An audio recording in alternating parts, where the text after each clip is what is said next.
Vamos lá. Primeiramente eu vou fazer vou me apresentar um pouquinho, vou mostrar um pouco das minhas motivações e justificativas do porquê que eu escolhi o Instagram como meu objeto de pesquisa no meu TCC. Então, eu entrei aqui já na Condig, em 2012, já com essa afinidade pela fotografia e pela videografia. Tá? Então, a partir disso, eu desenvolvi mais esse meu gosto aqui durante o curso pela fotografia, a ponto de que hoje eu tenho por profissão ser fotógrafo. Então, eu tentei procurar um objeto de pesquisa que reunisse esses conhecimentos que a gente tem aqui na Condig juntamente com algo que eu gosto, que é a fotografia. E aí veio a questão de que eu sou um usuário muito frequente do Instagram também. Então, o que acontece? Eu utilizo o Instagram para busca de trabalhos, como fonte de inspiração, para postar os meus trabalhos e como uso pessoal também. Então, nele eu consegui encontrar essa solução que convergia todas o conhecimento da Condig com esse meu gosto pela fotografia. Sendo assim, tendo o Instagram já definido como esse objeto de pesquisa, eu precisava encontrar nele algo que eu pudesse estudar e explicitar dentro da minha monografia. E aí entra a questão do retrô, que foi das características que eu consegui enxergar dentro do Instagram. E ampliando um pouco mais essa percepção, eu cheguei no movimento retrô. E vintage também, que é uma outra nomenclatura para esse termo de retrô, que na verdade querem dizer praticamente a mesma coisa. Então, ampliando o movimento retrô para fora da fotografia, para fora do Instagram, eu consegui perceber ele em outras áreas. Aqui primeiro tem a questão dos food trucks. Então, ali em 1872 a gente tem o surgimento dos food trucks. E por que eu abordo isso? Porque hoje em dia a gente tem essa questão da revisitação dos food trucks. A gente tem food trucks aí pela rua. Tem ali, acho que o melhor exemplo disso é esse festival que a gente tem de comida aqui em Porto Alegre, onde tem os food trucks. Outra área, e essa daqui é mais fácil de identificar, é a questão da moda. Então, a moda vintage, que usa mais essa nomenclatura de vintage, que é ali da década de 20 até a década de 60. A questão das roupas com a cintura alta, a gola abotoada até em cima. E hoje isso se revisita com a questão da moda hipster. Né? E finalmente eu chego na fotografia, onde o movimento retrô ele pega essa parte do filme analógico, das características da fotografia analógica, que a gente vai ver depois mais adiante, vai ver isso no Instagram. Aqui tem uma breve definição do que é o vintage, fazendo uma aproximação do termo do vintage e do retrô, de um dos autores que eu utilizei para conseguir conversar a teoria com o meu objeto de pesquisa. Depois disso a gente chega no objetivo principal do meu TCC, que é investigar e compreender de que forma o fenômeno retrô se expressa na fotografia compartilhada através do aplicativo Instagram. E aqui tem uma parte muito importante, uma parte bem extensa da minha monografia, que é a parte da contextualização. Porque eu entendi e consegui ter essa percepção durante o meu trabalho que para tu conseguir entender o Instagram como um todo, tu precisa entender de onde vêm as bases dele, de todas as características que ele tem. Então aqui eu faço uma contextualização histórica mostrando uma linha do tempo da fotografia e da mobilidade da internet. A gente começa lá na pré-história com os primeiros movimentos de esterilização da imagem, as pinturas rupestres, a questão das pinturas na parede, dos desenhos. Logo após isso a gente tem o que a gente considera o primórdio da fotografia, que é a câmera escura. Tá, e isso era utilizado como auxílio aos pintores para eles conseguirem representar com mais fidedignidade as suas pinturas.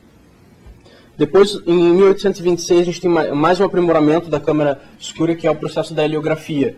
Que nesse caso eles utilizavam um produto que era o betume da Judéia, ele tinha a propriedade que ele era fotossensível, ou seja, quando ele tinha contato com a luz ele se endurecia. Então eles utilizavam esse produto para conseguir registrar as imagens.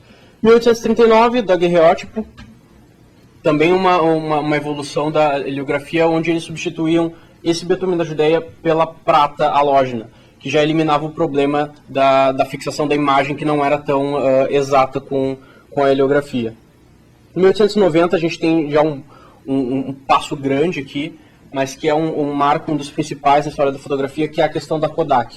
Que Eastman Kodak, ele lançou a primeira câmera Kodak, e assim também popularizou a fotografia, porque a partir da Kodak, ela é uma câmera que ela era feita mais pensando no usuário, ela era mais fácil de utilizar, ou seja, tu não precisava ser um fotógrafo profissional para conseguir registrar imagens. Em 1948, a Polaroid, e aqui tem um porquê de eu utilizar a Polaroid como um desses marcos nessa linha do tempo, que é a questão de que a Polaroid, ela introduz o conceito da fotografia instantânea. Claro, não tão instantânea como a foto que a gente tem hoje, mas o fato de tu tirar uma foto e não precisar mandar revelar e ela sair na hora, isso já era uma grande evolução na época. Em 1957, a gente tem já aí mais essa convergência da internet com a fotografia digital. Aqui a gente tem a primeira fotografia digital que surge, que é feita por um engenheiro, Russell Kirsch, e ele conseguiu escanear a foto do filho dele de 6 meses, e aqui gerou a primeira foto digital. 2000, JSH-04, que é o primeiro celular com câmera embutida, e aí mais uma vez mostrando essa convergência da evolução da história da fotografia com a mobilidade. Então a gente tem o primeiro celular com câmera, que foi introduzido em 2000 pela Sharp. E aí finalmente a gente tem um aplicativo que é querido de todo mundo, que é o Instagram.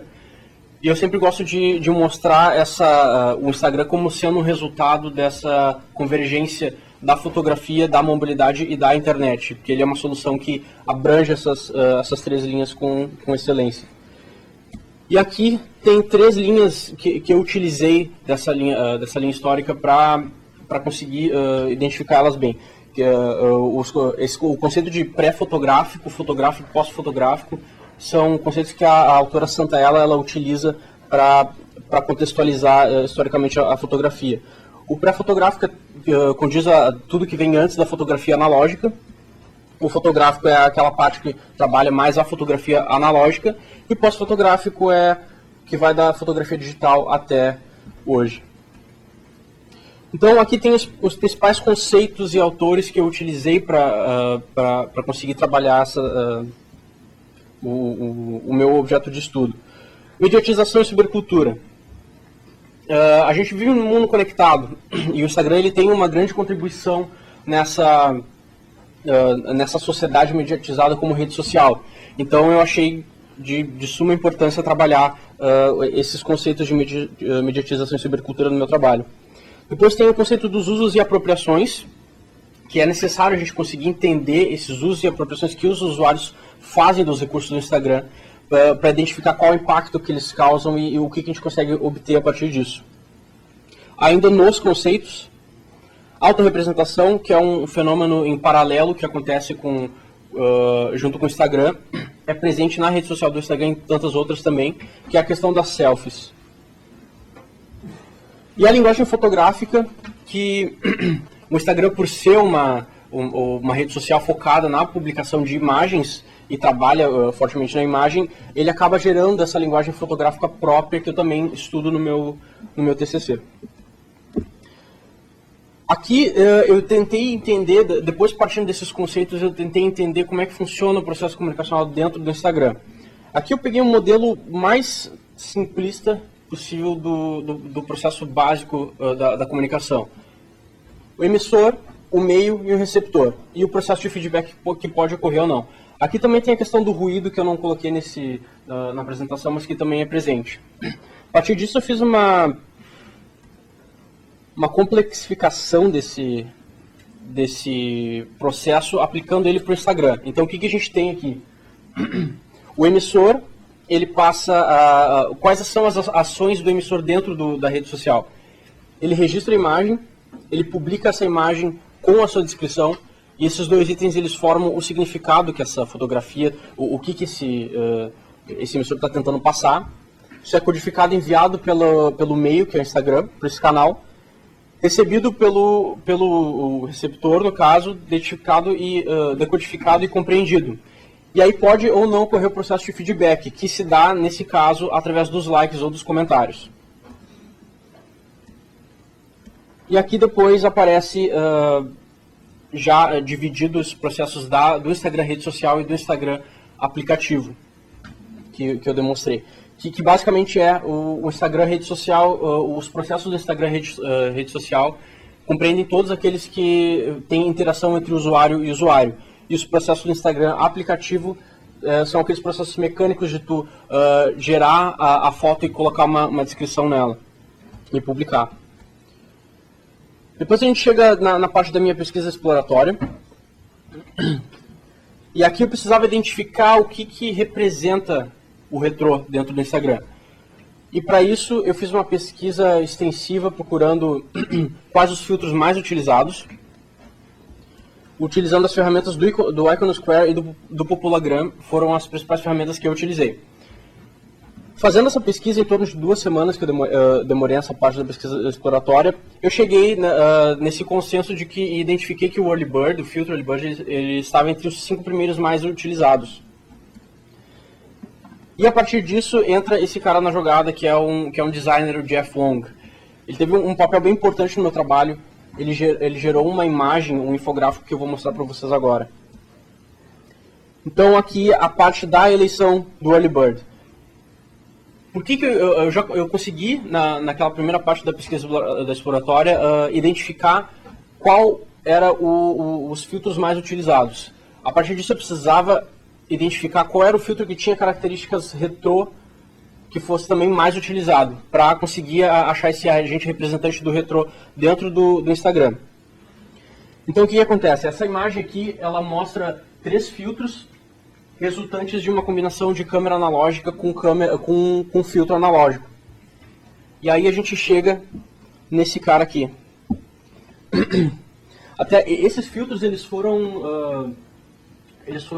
fazem parte da primeira atualização do Instagram, tanto que esse Pro Pocket ele não existe mais, né? Mas esses filtros, eles são resultantes dessas combinações e estavam na primeira atualização.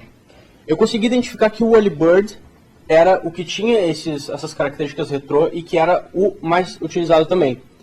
Por ele ter essas características de cores lavadas, sem muito contraste, esse tom amarronzado de tom de sépia, e a questão da vinhetagem também, que é o escurecimento das bordas da imagem.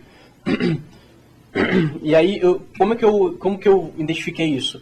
Quando a gente chega e aplica o Early Bird no Instagram, tu consegue ver essa estética. Mas eu fiz uma pesquisa em torno da Polaroid, o modelo SX70, e do Polaroid 600 do filme analógico, e quis identificar, realmente ver as imagens, se isso realmente transmitia o que o Early Bird estava querendo passar. E foi realmente nisso que eu consegui chegar. Que a gente tem o Early Bird como um agente do retrô dentro do Instagram. Também porque a Polaroid, esse modelo foi lançado na década de 70, na década de 60, ou seja, fica dentro daquele período ali do retrô. Depois disso, eu precisei, tendo já esses dados em mãos, eu precisei identificar usuários que que utilizassem muito o Early Bird. E aí eu utilizei a Nationografia para chegar nesses usuários, que basicamente é um processo de observação. Então eu fiquei por um determinado tempo observando certos usuários e as suas publicações e consegui identificar usuários que têm o uso mais recorrente do Early Bird. Certo? E depois de ter identificado esses usuários, eu realizei esse recorte e apliquei uma pesquisa qualitativa.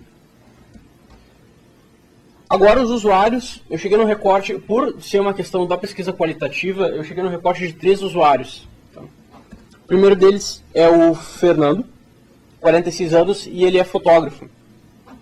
E o perfil dele é utilizado, o próprio diz na pesquisa qualitativa, como um resumo de todas as respostas que ele me deu.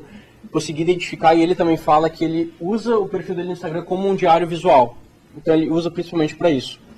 Depois tem a Ravine, tem 22 anos e tem uma empresa de relações públicas. Ela utiliza o Instagram, como muitos aqui, para registro de momentos pessoais, e também eu identifiquei muito a questão da autorrepresentação, que ela tem muita foto de selfie no perfil dela. E por final a gente tem a Daniela Schneider, de 29 anos, é professora e artesã também.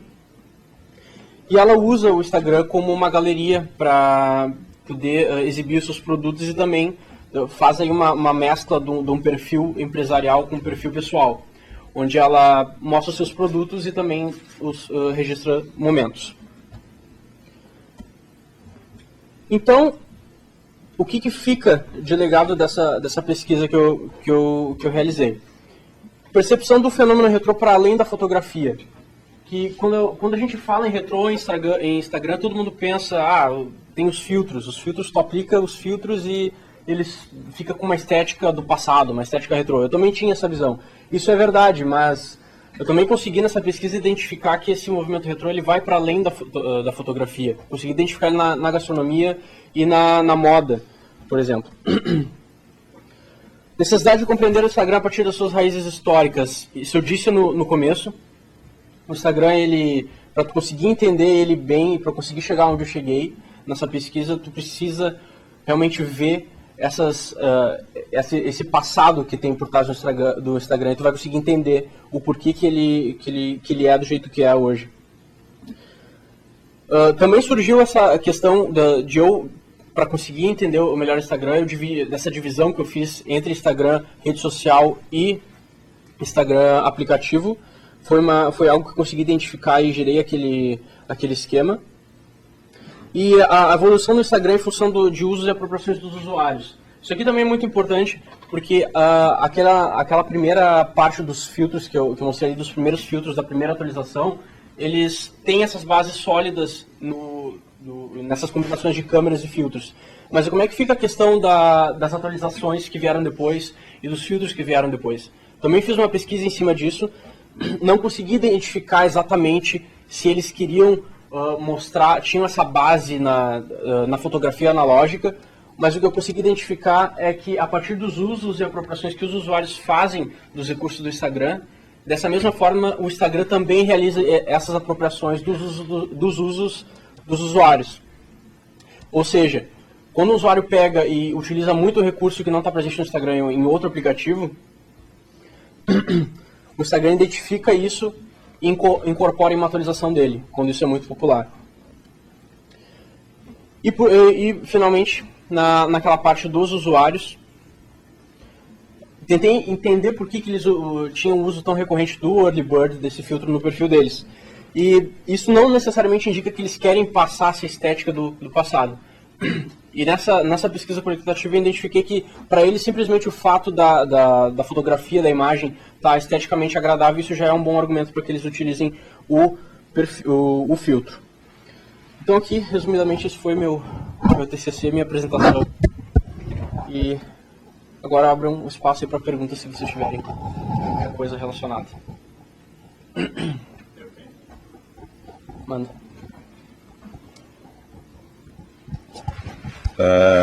Tipo assim, eu acho que o Instagram mudou bastante a forma como a gente vê a fotografia, assim, né? E pela tua pesquisa, o que tu vê como um próximo passo para ele? Cara, isso é bem difícil dizer, porque na verdade essa última parte que eu falei agora dos usos e apropriações dos usuários, o Instagram, as atualizações que ele vem fazendo, inclusive ele reformulou, eu terminei, imprimi meu TCC e na outra semana eles reformularam toda a parte da web deles. Então, meu TCC já está desatualizado. Mas todas essas atualizações, elas acontecem em função dos tipos de uso que esses usuários fazem dos recursos. Tá? Por exemplo, eu coloquei no meu TCC que o Afterlight, que é um dos aplicativos mais famosos que tem na App Store também para edição de imagem, ele tinha muito recurso de edição que não tem no Instagram. E eu consegui identificar um dos recursos que tem, que saiu nas últimas atualizações agora, é o recurso de fade. Que tu consegue, basicamente uma película branca que tu coloca na frente da foto e consegue ajustar a intensidade dela para aplicar esse efeito. Isso não tinha antes no Instagram. O Afterlight ele é um aplicativo muito popular E eu consegui identificar isso, inclusive eu coloquei uma imagem de comparativo ali desse recurso que foi apropriado desse aplicativo, né? Então isso varia muito dos usos que esses usuários realizam dos recursos. Mais alguma?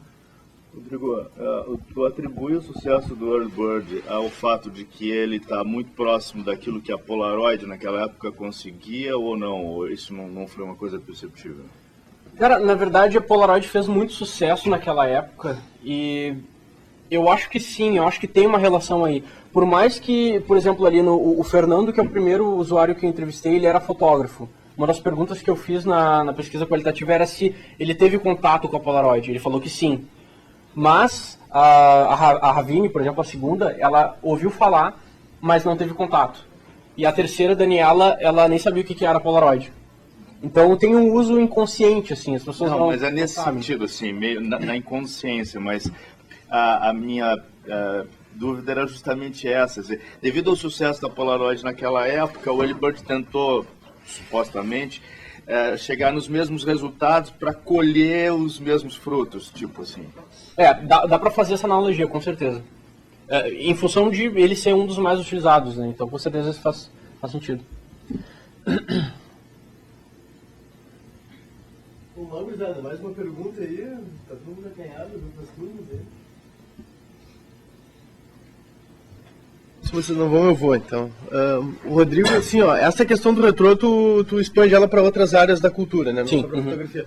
Por que tu acha que existe essa onda retrô tão forte atualmente, né? Eu acredito que seja algo que sempre existiu, né? Sempre teve essa questão da nostalgia, mas por que atualmente isso tá tão forte?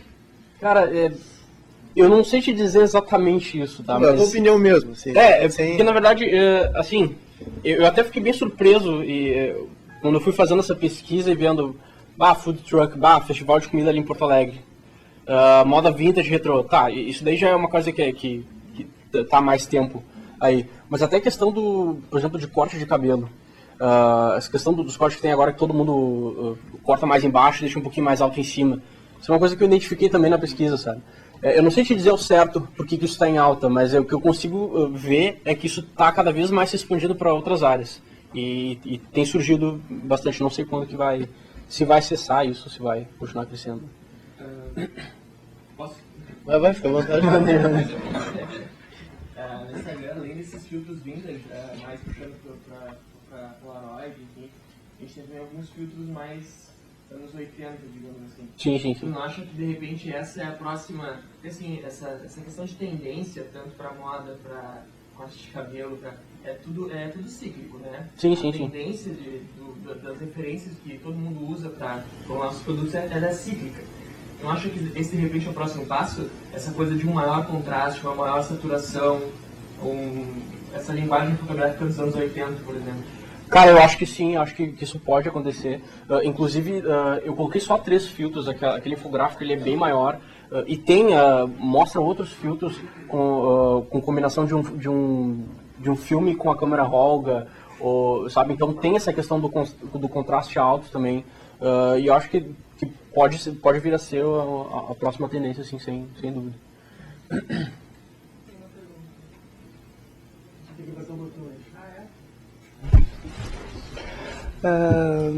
Questão mercadológica, assim, já que tu observaste em 3 usuários, a maioria, né, os 3 têm uma tendência de trabalhar a parte de produto que eles vendem, enfim, que eles têm de serviço, e também a questão pessoal ali. Outros filtros eles usam, tem alguma categoria, para produto eu vou usar tal filtro, como é que ficou essa característica, assim, ou eles usam aleatoriamente, hoje eu estou com vontade de usar o retrô. Aleatoriamente e às vezes um uso consciente, vamos dizer assim. Vou te dar um exemplo da Daniela ali. Como é que eu identifiquei a questão de o Early Bird ser o filtro mais usado no perfil deles, né? Pelo Icon Square, tu tem uma ferramenta que eu não consigo visualizar dos outros, mas eu consigo ver o meu perfil. Ele junta todas as informações do meu perfil e mostra um gráfico do qual filtro que eu mais usei. Esses 3 usuários, eu pedi, acesse tal link, dê uma olhadinha, tira um print e me manda.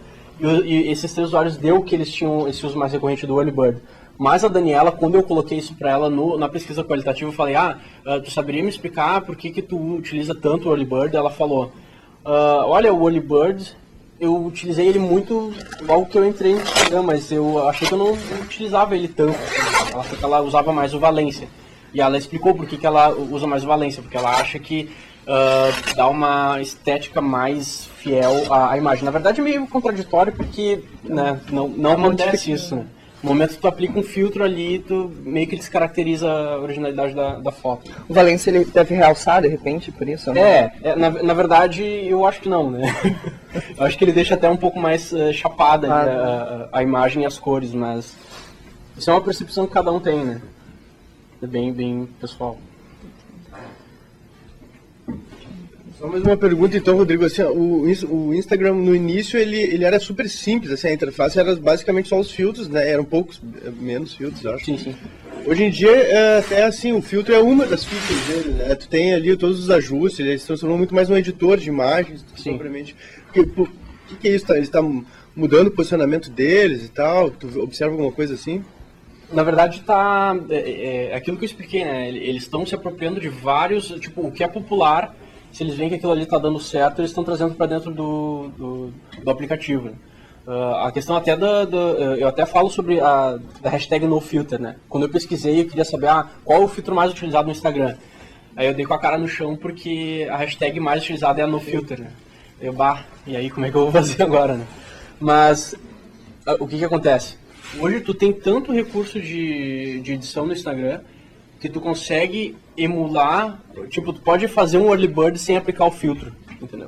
Só com esses recursos de edição. Aí tu não aplicou o filtro. E aí tá lá o Early Bird e essa foto que são iguais, mas um tá hashtag no filter e o outro não. Sabe, então é bem confuso, assim, eu consegui identificar isso. Além dos usuários, você percebeu alguma marca que usava bastante esse filtro para estar jogando alguma marca que fala opiniões? Na verdade, assim, eu dividi em dois grandes grupos os usuários, tá? Quando eu fui pesquisar isso. O usuário empresa e o usuário pessoal, digamos assim. Eu fiz uma pesquisa e coloquei como justificativa do porquê que eu não abordei o usuário empresa. E eu pesquisei num reporte que tem da Track Maven, que ela fez uma pesquisa e uma análise com 500 clientes dos clientes mais rentáveis dos Estados Unidos. E lá tem uma série de filtros que eles utilizam, por que eles utilizam. E aí o que eu identifiquei que o Early Bird ele não está entre esses. Tá? Então ele não está nem entre os 10 mais usados por usuários de empresa. Tá? Então ele é mais presente nesse reporte de usuários aqui mesmo, do pessoal. Né? No negócio do Instagram tem que eles trabalham com um negócio que é chamado Perfect Market Fit. Então, desde o começo, ele nem era um cara de filtros e eles foram desenvolvendo o produto só por parte do que era usado pelos usuários. Ele nem era um aplicativo de fotografia no começo e todas as mudanças que eles fazem é baseado no comportamento do usuário, né? Que é uma questão que é interessante deles. O que eu queria te perguntar ali do teu método, por quanto tempo tu realizou a tua etnografia? Eu fiquei 2 semanas, assim, todo dia, dedicando umas 2 horas ali. E tu chegou a tentar observar o comportamento dessa, porque eu vi que tu fez várias perguntas, assim. Sim, né?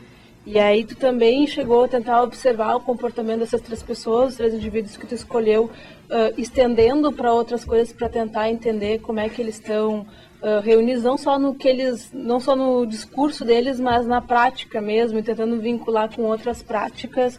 Porque eu imagino que se ele tem uma prática vintage no Instagram, isso deve extrapolar o Instagram e tentar ver como é que eles se vinculam, né? Coisas similares, práticas similares, que podem caracterizar esse indivíduo ou o grupo que eles querem fazer parte. Na verdade, isso eu abordo bem na pesquisa qualitativa. Eu pergunto, como tu define teu estilo? Né? O Fernando, por exemplo, quando eu pergunto o que é o retrô para ele, esse movimento, ele diz que o retrô é modismo, que ele acha chato, que ele não acha bacana. Só que aí, ao mesmo tempo, o Fernando é o que mais tem foto com o Early Bird. Tipo, tu abre assim na versão web e tu vê aquele grid de imagens de todas com a moldura, que ele usa a moldura e o filtro também, sabe? Então na verdade é bem confuso pensar isso, mas eu tirei minhas conclusões a partir das respostas que eles me deram mas eu também observei e identifiquei várias contradições deles, né, nesse sentido. A Ravine, por exemplo, eu também achava que não era o early bird que ela mais utilizava, né, mas é o que está mais presente ali. Isso é um dado concreto, né, ela pode achar que não, mas está ali, sabe. Então... É que tem uma corrente teórica bem forte que trabalha essa diferença entre discurso e prática. E aí, porque realmente elas são diferentes, tu observa. Sim, com tem alguns trabalhos que falam, por exemplo, da cultura do Thanksgiving dos Estados Unidos, que é tudo homemade. E aí tu vê o cara abrindo um saco de um congelado e tocando numa vasilha, aquilo ali pra ele é homemade. Ele fala que é tudo feito em casa e não é. Então, daqui a pouco, se tiver uma continuidade, essa diferença da prática e do discurso, ela é importante. Sim. Para tu observar, porque o discurso ele é importante, mas a nossa prática que revela, assim. Não, com certeza, mais, sem dúvida. Aí faz parte dessa discrepância que tu viu, é bem normal. Posso de novo? Eu não sei se chegou a dar uma olhada nisso, se chegou a levar isso em consideração, mas o uso do Instagram só como rede social das pessoas que pegam fotografias, que não usam ele como aplicativo, ou seja, importam fotografias de outras ferramentas e Sim. compartilham através dele, usando ele só como rede social. Sim. Eu perguntei na pesquisa qualitativa, acho que a pesquisa qualitativa foi bem completa, conseguiu abranger tudo que vocês estão falando aqui, né? Inclusive essa questão, perguntei, tu utiliza outras ferramentas além da câmera do celular? Tu importa alguma foto, da onde que tu faz isso? E sim, e é meio híbrido, assim, sabe? Eles tanto utilizam ali no momento, como eles também importam, ou tiram com uma câmera profissional, processam ela e só mandam pro Instagram, sabe? Então é bem variado, assim.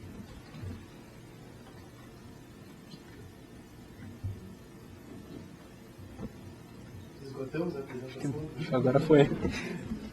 Então tá bom, gente. Obrigado.